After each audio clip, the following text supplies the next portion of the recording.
Un patient millionnaire feint d'être dans le coma, mais lorsqu'il entend la confession de son infirmière, tout change. La pièce sentait l'antiseptique et l'argent ancien. Tout était blanc. Rideaux blancs, draps blancs, silence blanc. Au centre de tout cela reposait un homme qui n'avait pas bougé depuis 10 jours. Il s'appelait Julian Blackwell, 33 ans, héritier d'un des plus anciens empires hôteliers de luxe du pays, un homme qui commandait autrefois des conseils d'administration gisait maintenant immobile, une mince cicatrice sur sa tempe étant la seule marque de l'accident qui avait failli lui coûter la vie. Du moins, c'est ce que le monde croyait. Ce qu'il ne savait pas, c'était ceci. Julian Blackwell n'était pas dans le coma. Il faisait semblant. Derrière la lourde porte vitrée de sa suite d'hôpital privé, des voix étouffées brisèrent le silence. « Je te le dis » vint la voix de Damien, le cousin de Julian, aux cheveux gominés, toujours trop habillé, souriant toujours quand il pensait que personne ne regardait. « C'est notre chance. Le conseil d'administration est agité. Si nous n'intervenons pas maintenant, nous pourrions tout perdre. » Intervenir? La voix était plus froide, plus douce. Catherine Blackwell, la belle-mère de Julian. « Non, Damien, nous n'intervenons pas. Nous prenons le contrôle. Il est vulnérable. Ses actifs sont vulnérables. Le conseil n'attendra pas éternellement, et nous non plus. » Damien hésita. Mais l'avocat de la succession de Julian, insiste toujours. « Cet avocat ne sera plus un problème pour longtemps, » l'interrompit Catherine. « Il est loyal, oui, mais isolé. » Nous continuons à diffuser le récit. Julian pourrait ne jamais se réveiller, et si nous gardons l'infirmière docile, ce sera terminé d'ici quelques semaines. À l'intérieur de la pièce, le cœur de Julian battait la chamade sous la surface de son corps immobile. C'était donc vrai. Il avait soupçonné que l'accident n'en était pas un. Un voyage de dernière minute dans les Hamptons s'était terminé par une glissière de sécurité déchiquetée, une voiture retournée et un diagnostic de coma non traumatique. Mais Julian avait repris connaissance en 2 jours et avait choisi de ne pas parler. Pas encore. Il avait besoin de temps. Il avait besoin de savoir qu'il avait trahi. Et maintenant, au moins en partie, il le savait. La porte s'ouvrit avec un doux sifflement. Des pas, plus lents cette fois, différents. Julian connaissait déjà ce rythme. Deux prudent measure. Nora. Bonjour, Monsieur Blackwell. Sa voix était douce, mais claire. Pas de fausse douceur. C'est juste moi. Elle se déplaça autour du lit avec une efficacité calme, vérifiant ses signes vitaux, ajustant sa couverture, repoussant légèrement ses cheveux d'une main experte. Il n'y avait aucune pitié dans son contact, seulement du professionnalisme, et autre chose. Quelque chose que Julian ne pouvait pas encore nommer. Il l'avait observée à travers la fente de ses yeux à peine ouverts quand elle ne regardait pas, la façon dont elle lisait à haute voix la nuit, la façon dont elle fredonnait pour elle-même quand elle changeait sa perfusion. Elle le traitait comme un être humain, pas comme une cause perdue. Et elle ne disait jamais rien de cruel. Pas comme Catherine. Pas comme Damien. Vos constantes semblent stables aujourd'hui, dit Nora doucement, griffonnant quelque chose sur le dossier. C'est bien. Elle s'assit à côté de lui, soupirant doucement. Je ne sais pas si vous pouvez m'entendre, ajouta-t-elle, sa voix plus basse maintenant, presque conspiratrice. Mais je pense que oui. Just un sentiment. Julian sentit une chaleur monter dans sa poitrine. Allait-elle dire quelque chose? Il écouta attentivement, le cœur immobile. J'ai pris ce travail parce que j'avais besoin d'argent. Ce n'est pas un crime.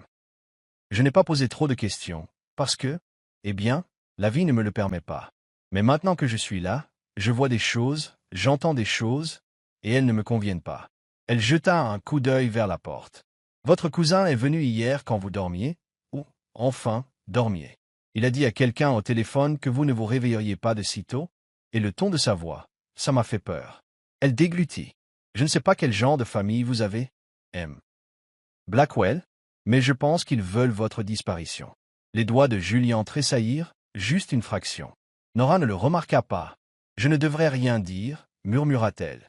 Je devrais juste prendre mon salaire et me taire, mais je ne peux pas. J'ai déjà trop perdu.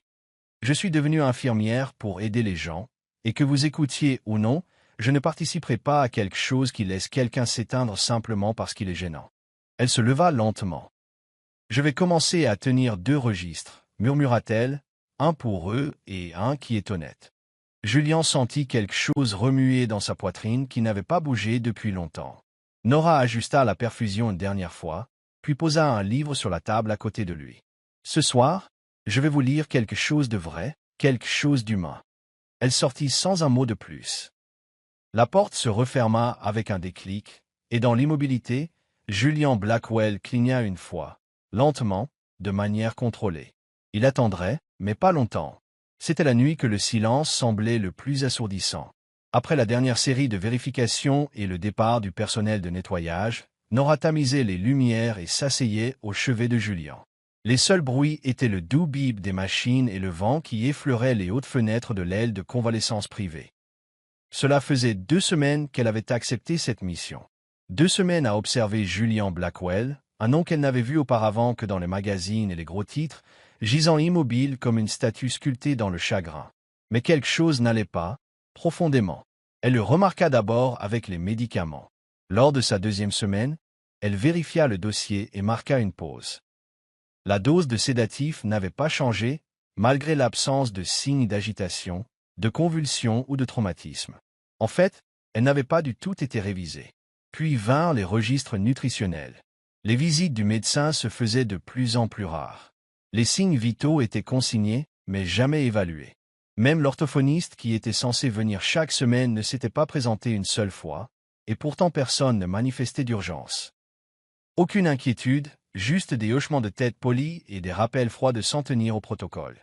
Elle avait travaillé dans suffisamment d'établissements de soins pour reconnaître les signes discrets de négligence, mais cela ressemblait à autre chose, quelque chose d'intentionnel. Ce soir-là, elle apporta son propre exemplaire du Petit Prince, un livre que sa mère lui lisait lorsque les nuits à la maison semblaient trop sombres. Elle feuilleta les pages en parlant à Julian. « Vous détestez probablement ce livre, » dit-elle doucement en le posant sur la table. « Je veux dire, vous êtes un homme d'affaires, pratique, hôtel, contrat, chiffres, mais j'ai toujours aimé celui-ci. Il parle de quelqu'un qui se perd et qui trouve ensuite un sens aux choses les plus simples. » Elle prit son poignet, vérifiant à nouveau son pouls. Toujours régulier, toujours fort. « Vous savez, » ajouta-t-elle en jetant un coup d'œil à la poche de perfusion. « J'ai interrogé le docteur Langston hier au sujet de votre dose de sédatif. Il m'a repoussé, a dit que c'était à la demande de la famille. Pas d'ajustement, pas de plan de réduction progressive, juste le statu quo. » Sa voix devint tranchante de frustration. « Je suis devenue infirmière pour aider les gens à aller mieux, pas pour les laisser coincés. » Elle se leva, se dirigea vers la fenêtre et appuya une main sur la vitre. « Je ne sais pas qui vous êtes vraiment, Julian, mais je commence à croire que vous êtes plus éveillé que quiconque ne veut l'admettre. » Ses doigts se crispèrent en un point. « Je change votre protocole. Pas tout, juste un peu. Je sais comment le faire sans déclencher d'alarme, et si quelqu'un demande, j'en assumerai la responsabilité. » Elle se retourna vers lui. « Mais je ne peux pas rester les bras croisés et vous regarder disparaître comme ça. J'ai déjà fait ça avant et je ne peux pas le refaire. » Elle attrapa son carnet et commença à écrire dans un second registre, celui qu'elle gardait caché dans son casier. Un véritable relevé des médicaments, des réponses réflexes, des signes vitaux et de ses propres observations. Elle ne remarqua pas que les yeux de Julian bougeaient légèrement sous ses paupières. À minuit, elle revint avec un thermos de tisane à la camomille et une couverture drapée sur ses épaules. « Je devrais rentrer chez moi, » murmura-t-elle, « mais je ne peux pas dormir de toute façon. » Elle s'assit de nouveau à côté de lui, sortit le livre et l'ouvrit au premier chapitre. Et puis, après un moment d'immobilité, elle le referma. Au lieu de cela, elle parla, non pas pour remplir l'air, mais pour vider son cœur. « Je n'étais pas censée être votre infirmière, vous savez, » dit-elle. « Je remplaçais quelqu'un d'autre, un appel d'urgence. L'infirmière d'origine s'est désistée à la dernière minute. Je n'ai pas demandé pourquoi. » Sa voix se brisa. « J'ai cru que c'était le destin. Enfin, une mission qui payait assez pour m'aider à rembourser mes prêts étudiants, à récupérer ma licence. Mais maintenant, » elle se pencha en avant, les coudes sur les genoux. J'ai entendu Catherine dire quelque chose. Dans le couloir. Elle pensait que j'étais en pause. Elle a dit: « Nous devons juste le maintenir sous sédatif jusqu'à ce que les choses soient finalisées. » Damien a hoché la tête comme si de rien n'était. Nora Marquand passe. Ses mains tremblaient. « Je suis venu ici pour aider, mais maintenant j'ai peur d'avoir été engagé pour aider quelqu'un à mourir. » Elle leva les yeux vers Julian, son visage toujours immobile. Je ne sais pas si vous pouvez m'entendre, mais je devais le dire à voix haute. Je ne le ferai pas.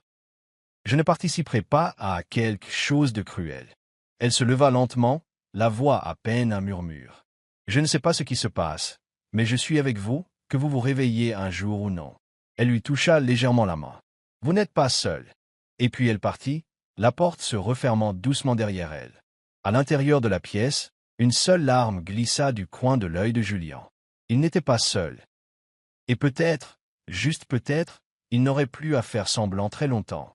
Nora ne dit rien au médecin, rien au directeur de l'hôpital, rien à la famille Blackwell.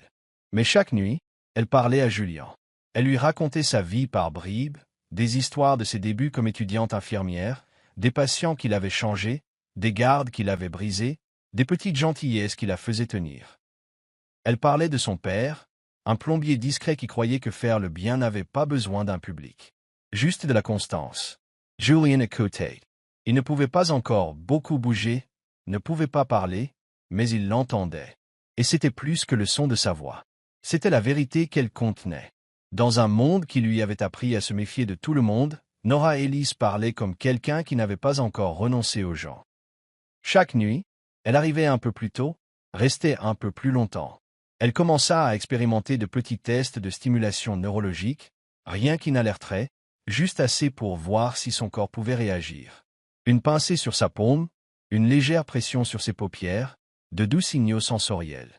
Un soir, alors qu'elle ajustait sa couverture, elle s'arrêta à côté de lui, se penchant plus près. « Julien, murmura-t-elle, la voix incertaine. Si vous pouvez m'entendre, faites-moi un signe, n'importe quoi. » Silence. Elle soupira, secouant la tête. Peut-être que j'imagine juste des choses, que je veux croire en quelque chose qui n'est pas là.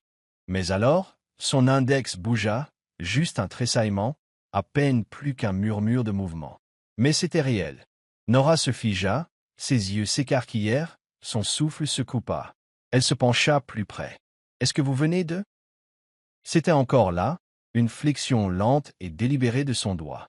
Nora couvrit sa bouche de ses deux mains. « Oh mon Dieu !» Elle se leva brusquement, manquant de renverser le tabouret derrière elle. Pendant quelques secondes, tout ce qu'elle put faire fut de le regarder fixement, la poitrine se soulevant et s'abaissant rapidement, le cœur battant la chamade. Puis elle rit, doucement et le souffle court, un son stupéfait et joyeux. « Vous pouvez m'entendre » dit-elle en revenant à ses côtés. « Julien, vous êtes là. Vous avez écouté tout ce temps, n'est-ce pas ?» Elle chassa ses larmes en clignant des yeux, prenant sa main. « D'accord. Oh, nous allons faire ça lentement. D'accord? Un doigt pour oui, rien pour non. Vous comprenez ça ?» Une pause, puis une autre flexion de son doigt. Nora laissa échapper un rire tremblant. « C'est insensé. Personne ne va croire ça. Mais moi, si, je vous crois. » À partir de cette nuit-là, tout changea. Leur routine se modifia. Il y avait maintenant un nouveau rythme, un nouveau langage entre eux. Un clignement, un tressaillement, une pression. Oui, non, peut-être. Elle apporta des fiches, commença à utiliser un tableau alphabétique de base. C'était lent, parfois frustrant, mais Julien essayait. Il voulait essayer. Et Nora, elle était patiente, prudente et chaleureuse. Elle souriait à chaque fois qu'il répondait. Elle ne le pressait jamais. Elle ne traitait jamais ses limites comme des fardeaux. Le lien entre eux se renforça. Julien apprit ses chansons préférées, son café préféré, comment elle observait les gens aller et venir à l'hôtel que sa mère nettoyait quand elle était petite, imaginant le genre de vie qu'il menait. Nora, à son tour, apprit des choses sur lui qu'il n'avait jamais dites à personne. Pas avec des mots, juste avec des regards, des réactions, des questions qu'elle posait, et la façon dont il tressaillait une fois pour oui, restait immobile pour non. « Vous n'avez jamais voulu de cette vie, n'est-ce pas ?» demanda-t-elle un soir, les yeux parcourant son dossier tandis que ses doigts lissaient doucement le bord de sa manche. Son doigt se plia. « Oui, vous vouliez juste la paix, pas le pouvoir. » Un autre oui. Elle s'assit à côté de lui. « Je crois que je comprends. Je n'ai jamais voulu être infirmière juste pour payer les factures. Je voulais aider, mais quelque part en cours de route, j'ai commencé à survivre au lieu de vivre. » Julien bougea légèrement la main, essayant d'atteindre la sienne. Elle la prit sans hésitation. « Je ne les laisserai pas vous faire ça, dit-elle. Peu importe ce qu'ils veulent. Vous allez revenir. Nous allons vous ramener. À cet instant, pour la première fois depuis des années, Julian Blackwell ne se sentit pas comme un nom sur un contrat ou une ligne dans un testament. Il se sentit humain parce que quelqu'un avait choisi de croire en lui, même quand il ne pouvait pas parler, et maintenant, avec son aide, il était prêt à se battre. Au cours des jours qui suivirent, un courant silencieux d'urgence parcourut chaque instant que Nora et Julian partageaient. Le jour, Nora jouait l'infirmière obéissante, consignant des notes de routine, ajustant la perfusion d'une main sûre, hochant poliment la tête aux remarques condescendantes de Catherine et à la fausse inquiétude de Damien. Mais la nuit, elle et Julian devenaient autre chose. Pas seulement patients et infirmières, mais partenaires, co-conspirateurs, survivants. Elle avait mémorisé ses signaux, un tressaillement pour oui, un tapotement du doigt pour non, un léger changement de respiration quand quelque chose l'effrayait. Il devenait bon à ça.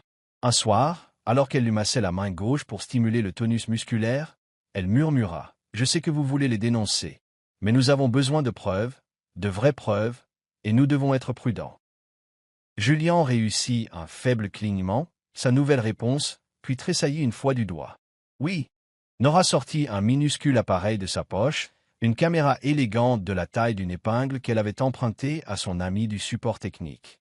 Ce n'était pas un équipement standard de l'hôpital, mais c'était discret, haute résolution, et avait sauvé plus d'un lanceur d'alerte par le passé. « Je la placerai dans l'armoire à médicaments, dit-elle doucement. C'est là que Damien et Catherine parlent toujours quand ils pensent que personne n'est là. Je les ai vus chuchoter, donner des instructions au personnel de nuit. Il est temps que quelqu'un d'autre voie ce qu'ils font. » Les yeux de Julian vacillèrent en signe d'accord. Cette nuit-là, lorsqu'elle fut certaine que personne ne regardait, Nora se glissa dans la salle des médicaments. Avec des mains gantées et un rythme cardiaque régulier, elle cacha la caméra dans le coin d'un panneau de plafond, juste au-dessus du réfrigérateur où étaient stockées les substances contrôlées. Le détecteur de mouvement s'activa. Maintenant, ils attendaient. 2 nuits plus tard, le plan porta ses fruits. Nora revint récupérer la caméra tôt ce matin-là, avant l'arrivée des nettoyeurs. Elle regarda l'enregistrement dans la salle de repos, écouteurs aux oreilles, ordinateur portable ouvert, le cœur battant. D'abord, juste le silence, puis des pas. La voix de Damien. « Elle s'implique trop », marmonna-t-il. « Cette infirmière, elle n'est pas stupide. »« Laisse-la poser des questions », répondit Catherine calmement. « Tant qu'elle ne commence pas à écrire des rapports, tout va bien. D'ailleurs, nous aurons bientôt fini. Nous donnons encore 2 semaines, puis nous déposons la motion de DNR. » Nora S.I. Figia. « Julian n'a pas de testament de vie, dit Damien. Cela ne soulèvera-t-il pas des soupçons? Nous invoquerons une directive verbale. J'ai déjà parlé aux responsables de la liaison avec le conseil d'administration de l'hôpital. Ils sont compréhensifs. Ils veulent que ce gâchis disparaisse. Et l'avocat? J'y travaille. Il sera exclu de la prochaine réunion. Puis vinrent les mots qui glacèrent le sang de Nora. Il ne reste plus qu'à le maintenir sous sédatif, dit Catherine. Et je veux que cette infirmière parte d'ici une fois les formalités administratives terminées. Elle en a trop vu. Nora resta assise en silence, les mains tremblantes, tandis que la vidéo se terminait. Elle enregistra le fichier 3 fois, une fois sur sa clé USB, une fois sur un serveur cloud crypté et une fois sur son téléphone verrouillé. Puis, avec l'aide de Julian, elle rédigea un message pour l'envoyer. « À qui faisons-nous confiance ?» demanda-t-elle ce soir-là, assise près de son lit avec son ordinateur portable. Julian cligna une fois, puis une autre. Nora hésita. 2 clignements. Elle ouvrit son carnet, feuilletant une liste de noms qui l'avaient minutieusement aidé à former lettre par lettre. En haut, Avery Blake, l'avocat personnel de longue date de Julian, loyal, discret, écarté par la famille après l'accident de Julian. « Je vais le lui envoyer, » dit-elle. « Nous saurons quoi faire. » Cette nuit-là, elle téléchargea la vidéo avec un court message. « Monsieur Blake, je crois que vous êtes la seule personne qui ait jamais vraiment soutenu Julian Blackwell. Il est vivant, et ce qui se passe ici est un crime. Cet enregistrement le prouve. S'il vous plaît, aidez-nous. Nora Ellis. » Elle appuya sur « Envoyer ». Puis elle tint la main de Julian et murmura. « Ils ne gagneront pas. » Il bougea légèrement ses doigts dans les siens. C'était suffisant. Aux petites heures du matin, son téléphone vibra. Un message d'Avery Blake. Objet. Rue RGNT, G. Blackwell. Reçu. J'arrive. Ne parlez à personne d'autre. Gardez-le en sécurité. Nous ne sommes plus seuls dans cette affaire. Nora se tourna vers Julian, toujours endormi, mais plus seul. Le jeu avait changé. Il était temps de riposter. Julian ouvrit les yeux un mardi matin. Ce fut subtil au début, juste une fente de noisette entre ses cils. Nora ajustait son moniteur d'oxygène quand elle remarqua le battement. Son souffle se coupa. Julian, ses yeux clignèrent, une fois, puis une autre, complètement. Il était réveillé. Pour la première fois depuis des semaines, son regard croisa le sien, et quelque chose se serra dans sa poitrine. Il ne répondait plus seulement avec les doigts ou le souffle maintenant, il la regardait. Et c'était comme être vu pour la première fois. Des larmes montèrent à ses yeux avant qu'elle ne puisse les arrêter. « Salut » murmura-t-elle. « Vous êtes vraiment de retour. » Il essaya de parler, mais sa gorge était sèche, inutilisée. Elle secoua doucement la tête, posa un doigt sur ses lèvres. « Ne vous pressez pas. Nous allons y aller doucement. Vous êtes en sécurité. » Elle l'aida à s'asseoir, soutenue par des oreillers. C'était un processus délicat, mais il s'était préparé à ce moment. Mémoire musculaire, vérification des réflexes, guérison progressive. Ce à quoi il ne s'était pas préparé, c'était le silence entre eux maintenant. Pas le silence de la peur, mais quelque chose de sacré. Plus tard dans la soirée, elle revint après son service, portant un thermos de thé et un petit carnet. « J'ai pensé qu'on pourrait parler, » dit-elle. « De vrais mots cette fois. » Julian sourit faiblement. Sa voix était rauque, brisée, mais il réussit à prononcer une syllabe, « thé ». Elle rit, lui passant la tasse. Ils parlèrent par courtes phrases au cours de l'heure suivante, lui écoutant surtout, hochant la tête, se reposant. Mais ses yeux ne la quittèrent jamais. Elle lui parla des courriels avec Avery Blake, de sa venue avec une équipe juridique, de la façon dont tout était enclenché. « Vous retrouverez le contrôle de votre succession, » dit-elle, « et la justice. Vous devez juste tenir encore un peu. » Julian ne répondit pas immédiatement. Puis, doucement, il râpa. « Tu as tenu pour moi. » Elle hocha la tête, soudain incapable de croiser son regard. Un temps passa. La pièce s'assombrit autour d'eux. La main de Julian chercha lentement la sienne. « Tu m'as sauvé » murmura-t-il. Nora expira brusquement, l'émotion déferlant comme une marée. « Je ne savais pas ce que je faisais au début » avoua-t-elle. « Je savais juste que je ne pouvais pas participer à quelque chose de cruel. Mais plus je restais assise ici avec vous, plus je lisais, plus je parlais. Yeah. » Elle baissa les yeux. « J'ai commencé à m'attacher. À l'homme que vous êtes. Pas à l'argent. Pas au nom. Juste. À vous. » Les yeux de Julian s'adoucirent. « Nora !» Elle secoua la tête, clignant rapidement des yeux. « Je sais que ce n'est pas professionnel. Je sais que je ne suis pas censé dire ça. Mais je pense que je suis en train de tomber amoureuse de vous. Et je déteste que ce soit au pire moment possible. » Sa voix se brisa. « Vous avez traversé l'enfer. Vous n'avez pas besoin de quelqu'un comme moi pour compliquer les choses. » La prise de Julian sur sa main se resserra très légèrement. « Vous êtes la seule chose qui ait donné un sens à tout ça. » Le souffle de Nora se coupa. Il sourit, faiblement mais réellement. « Vous n'avez rien compliqué. Vous m'avez ramené. » Elle s'essuya les yeux avec la manche de son cardigan, riant doucement à travers ses larmes. « C'est insensé, » dit-elle. « Je pleure pour mon patient. »« Je ne suis pas votre patient, » murmura-t-il. « Plus maintenant. » Le silence retomba entre eux, mais il était chaud maintenant, comme un souffle retenu entre deux personnes qui savaient que quelque chose avait changé. Dehors, le vent agitait les arbres et la ville bourdonnait au-delà des murs de l'hôpital. À l'intérieur, Julian et Nora étaient assis main dans la main, pas encore amants, pas tout à fait guéris, mais n'ayant plus peur de ressentir. La guerre n'était pas terminée, mais ils savaient l'un l'autre maintenant, et c'était le début de quelque chose qu'aucun d'eux ne pouvait nommer, mais qu'aucun ne voulait laisser partir. Le soleil se leva sur la ville comme une promesse silencieuse. À l'intérieur de la suite pentouse de Julian à l'hôpital privé, Nora l'aidait à enfiler un costume gris sur mesure, les premiers vrais vêtements qu'il portait depuis des semaines. Il était encore faible, se déplaçant lentement, mais ses yeux étaient plus vifs qu'ils ne l'avaient jamais été. « Tu es sûr de ça ?» demanda Nora en boutonnant les poignets de sa chemise. Julian hocha la tête. « Je ne me cacherai plus. » Avery Blake arriva précisément à 9 heures avec 2 assistants et une mallette à roulettes pleine de documents scellés. La conférence de presse est prévue pour 10 heures. La salle du conseil d'administration de l'hôpital est sécurisée. Damien et Catherine seront là.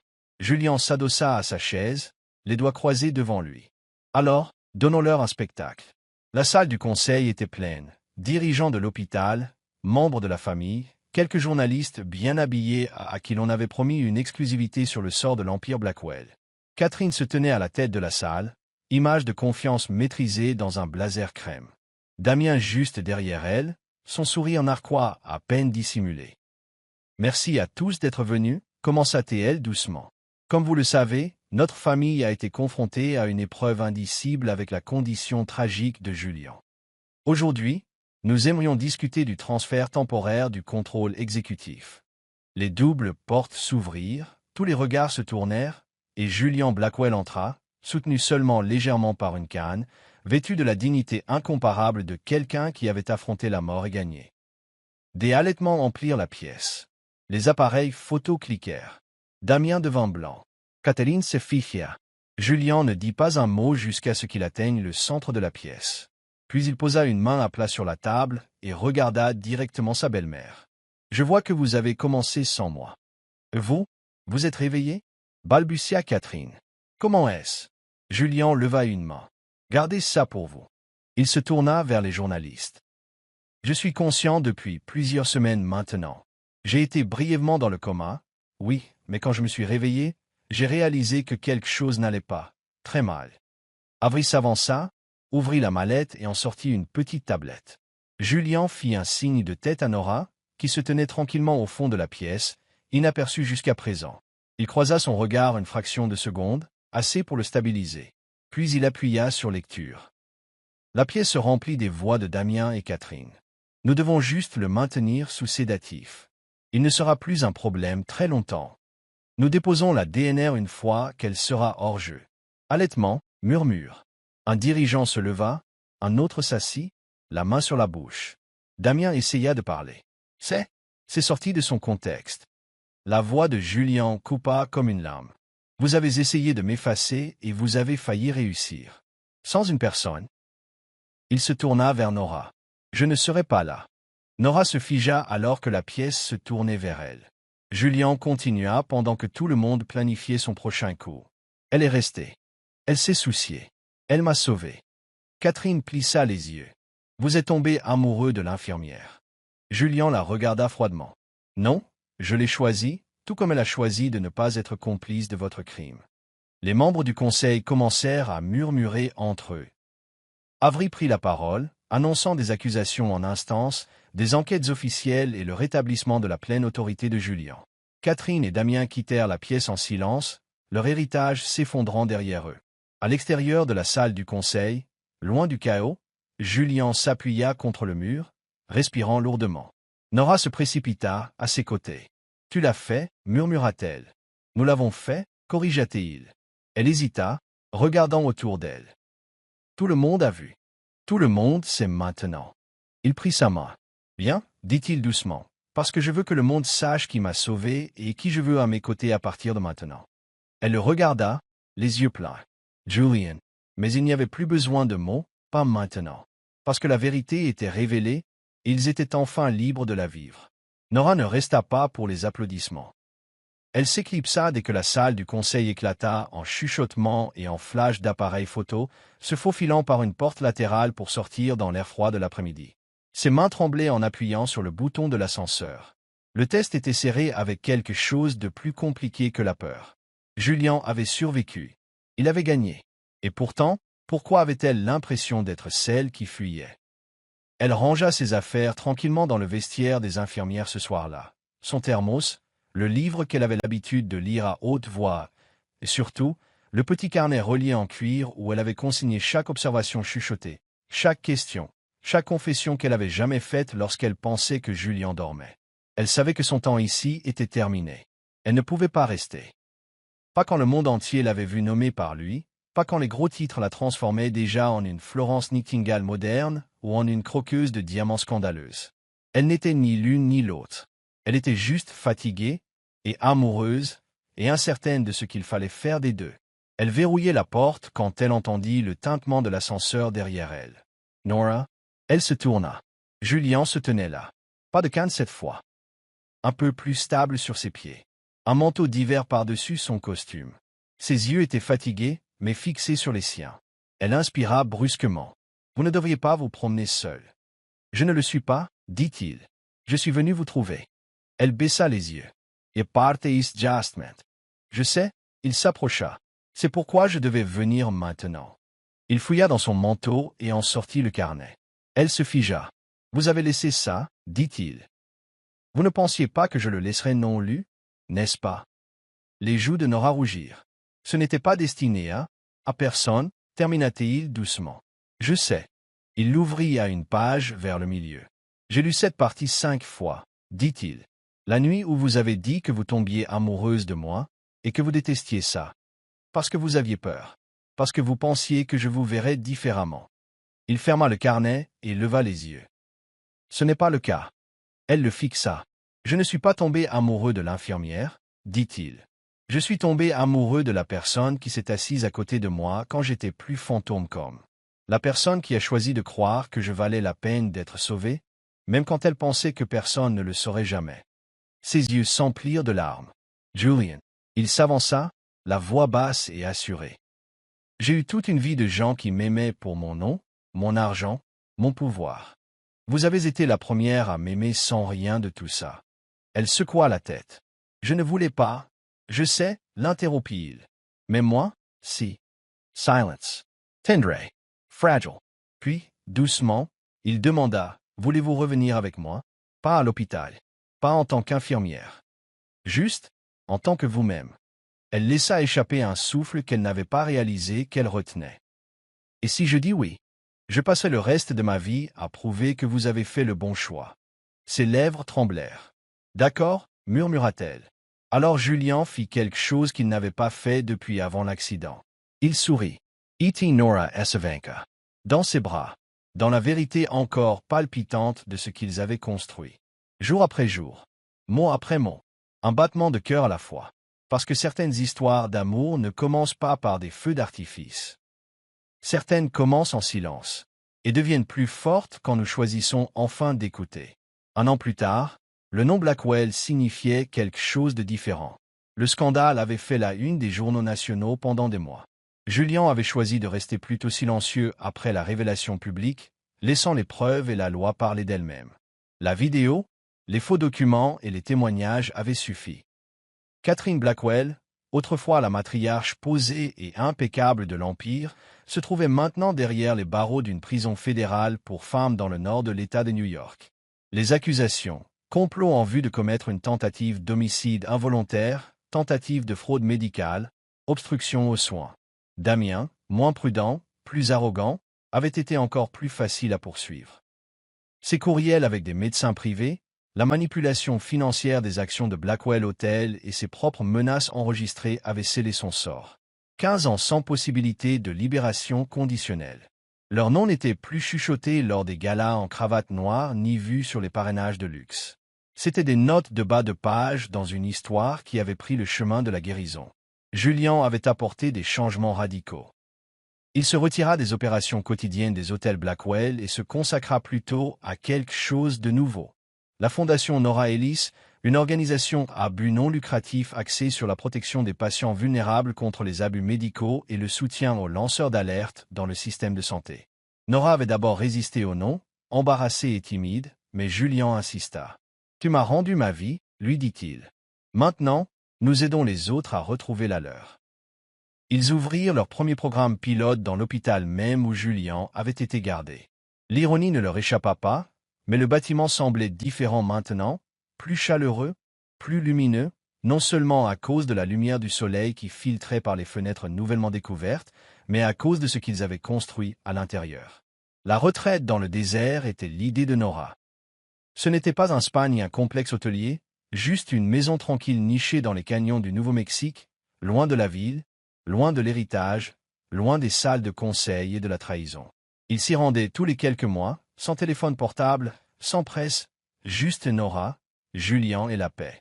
Un soir, alors que le soleil fondait à l'horizon et que le ciel brûlait d'or, ils gravirent un étroit sentier derrière la maison. Nora rit alors que Julien feignait d'être essoufflé. Tu possèdes des hôtels dans 5 pays, le taquina-t-elle, et tu es essoufflé après 15 minutes de marche.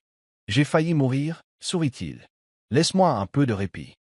Au sommet du sentier se trouvait un belvédère plat qui s'étendait sur des kilomètres. Julien fouilla dans son manteau. Nora se tourna juste au moment où il s'agenouillait, son souffle se coupant. La bague était simple, un anneau d'or rose enroulé autour d'une pierre lisse de jaspe du désert, polie mais non taillée, chaude et naturelle, comme elle. Je voulais faire ma demande quelque part de calme, dit-il. Quelque part comme l'endroit où je me suis retrouvé, où je t'ai trouvé. Des larmes montèrent à ses yeux. Il lui tendit la bague. Nora Ellis, tu ne m'as pas seulement sauvé. Tu as tout sauvé. Ma vie, mon nom, mon espoir. Veux-tu m'épouser, pas le millionnaire, pas le patient, mais juste moi. Elle tomba à genoux et l'enlaça. Oui, murmura-t-elle, toujours oui. Ils se marièrent dans un jardin derrière la première clinique de la fondation. Sans presse, sans caméra, juste la famille choisie, et les gens qu'ils avaient aidés. À la fin de la cérémonie, Nora regarda la foule et aperçut quelque chose qui fit battre son cœur. Une jeune fille en blouse, tenant la main d'une femme plus âgée, souriant à travers ses larmes. Cette fille avait un jour envoyé un courriel à la fondation avec une seule phrase. « J'ai peur de parler, mais je pense que quelque chose ne va pas dans mon hôpital. » Maintenant, elle postulait à l'école d'infirmière, à cause de Nora, à cause de Julien, à cause d'un amour qui n'était pas né de la perfection, mais de la persévérance. Cette nuit-là, alors qu'ils étaient assis sur un banc en bois, Julien tenait la main de Nora et regardait la cour, où les rires résonnaient sous des lanternes suspendues d'arbre en arbre. Il appuya sa tête contre la sienne. « Penses-tu qu'ils oublieront un jour ce qui s'est passé ?» Elle sourit. « Peut-être. » Il se tourna vers elle. « Veux-tu qu'ils oublient ?»« Non, dit-elle. Pas si cela leur rappelle que les bonnes personnes existent toujours, que la vérité peut gagner, que l'amour peut survivre à la trahison. » Julien lui embrassa le front, et alors que les étoiles s'éveillaient au-dessus d'eux, ils s'assirent ensemble, non pas comme des survivants, non pas comme des gros titres, non pas comme des héritiers ou des héros, juste comme deux personnes, enfin entières, enfin libres, enfin chez elles. Parfois, la guérison commence en silence, parfois l'amour commence par la confiance, et parfois la chose la plus courageuse que vous puissiez faire est de croire en quelqu'un lorsque le monde entier s'est déjà détourné. L'histoire de Julien et Nora nous rappelle qu'aucune quantité de pouvoir, de richesse ou de trahison ne peut éclipser la force tranquille de la compassion. Cette vérité, aussi profondément enfouie soit-elle, peut ressurgir, portée par ceux qui osent s'en soucier.